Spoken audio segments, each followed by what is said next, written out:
రోజు వర్కౌట్ చేయి, స్వెట్ రావాలి, షర్ట్ తడవాలి, అలసిపోవాలి.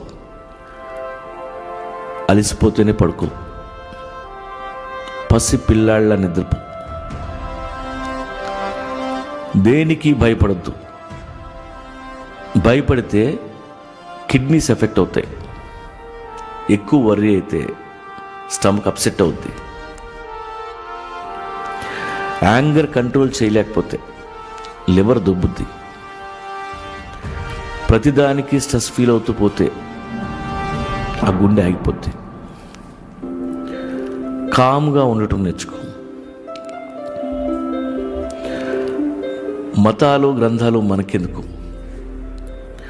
ఆ కుక్కలా సరదాగా ఉండగలిగితే చాలు. నువ్వు మెడిటేషన్ చేయక్కర్లేదు. కాస్త సెన్స్ ఆఫ్ హ్యూమర్ ఉంటే నవ్వుకుంటూ బతికేయచ్చు.